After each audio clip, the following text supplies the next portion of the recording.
विकास या किसानों का विस्थापन? उज्जैन से उठता यह बड़ा सवाल अब सीधे इंदौर हाईकोर्ट तक पहुंच चुका है। परियोजना पर कोर्ट ने रोक लगा दी है। सरकार से जवाब मांगा गया है, लेकिन गांव से आ रही जमीनी तस्वीरें जब प्रशासनिक कामकाज पर सवाल खड़े कर रही है। देखिए नितिन लाहौरी की खास रिपोर्ट। सीवरखेड़ी सिलारखेड़ी तालाब परियोजना, जिसे सरकार सिंहस्थ 2028 की आवश्यकता बता रही है, लेकिन किसानों का दावा है न तो सही सर्वे किया गया है और न ही कोई वास्तविक इंस्पेक्टर स्टडी सामने रखी गई है।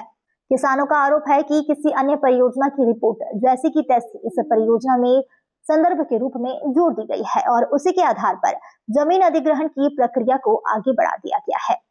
इस पूरी प्रक्रिया को लेकर कई किसान इंदौर हाईकोर्ट पहुंचे हैं। किसानों की ओर से अधिवक्ता अमन यादव ने अदालत में पक्ष रखा है। हाईकोर्ट ने परियोजना पर रोक लगाते हुए राज्य सरकार को 4 हफ्ते में जवाब प्रस्तुत करने के निर्देश दिए हैं। कोर्ट ने यह भी स्पष्ट किया है कि किसानों को फिलहाल उनकी जमीन से नहीं हटाया जाएगा और उनका कब्जा यथावत रहेगा। हालांकि किसानों का कहना है कि कोर्ट के आदेश के बाद भी गांव में प्रशासनिक गतिविधियों को लेकर असमंजस की स्थिति बनी हुई है। किसानों और सरपंचों का कहना है कि स्थानीय स्तर पर स्पष्ट संवाद और भरोसे की कमी महसूस की जा रही है, जिससे डर और भ्रम का माहौल बन रहा है। अब बड़ा सवाल यही है कि जब इंदौर हाईकोर्ट का आदेश स्पष्ट है, तो जमीनी स्तर पर किसानों की आशंका का समाधान कौन और कैसे करेगा? क्या सिंहस्थ विकास की प्रक्रिया में प्रशासन की किसानों का भरोसा जीत पाएंगे, या यह मामला और सवाल खड़े करता रहेगा? जी, इसमें ये पूरा मामला इस प्रकार है कि मध्य प्रदेश शासन द्वारा सेवरखेड़ी सिलारखेड़ी में भूमि अधिग्रहण का काम किया जा रहा है। वहां पर एक तालाब डेवलप किया जा रहा है सिंहस्थ के मद्देनजर, और ये सीएम का एक ड्रीम प्रोजेक्ट के रूप में इसको बताया जा रहा है, क्योंकि इसी प्रोजेक्ट से सिंहस्थ में जो शाही स्नान होता है, यहाँ से जो वाटर सप्लाई होगा वो यहीं से होगा। उसके चलते कई सारे किसानों की जमीन अधिग्रहण की जा रही है सरकार द्वारा।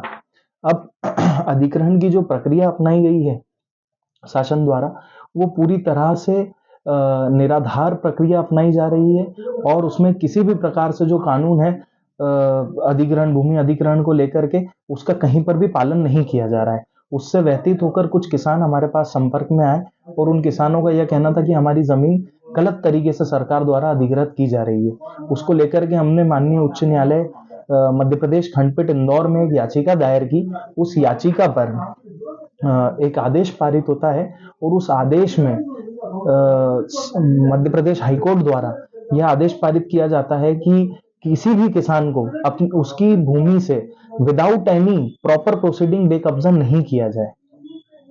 कितने हेक्टेयर का मामला था पूरा? ये करीबन 40 से 50 हेक्टेयर भूमि का मामला है और इसमें कई सारे किसान हैं। अभी 25 किसानों द्वारा ये पिटीशन लगाई गई थी और उनकी भूमि के ऊपर उनको बेकब्जा करने के लिए सरकार को निर्देशित किया गया हाईकोर्ट द्वारा कि उन्हें किसी को भी बेकब्जा नहीं किया जाए। नितिन लाहौरी की रिपोर्ट।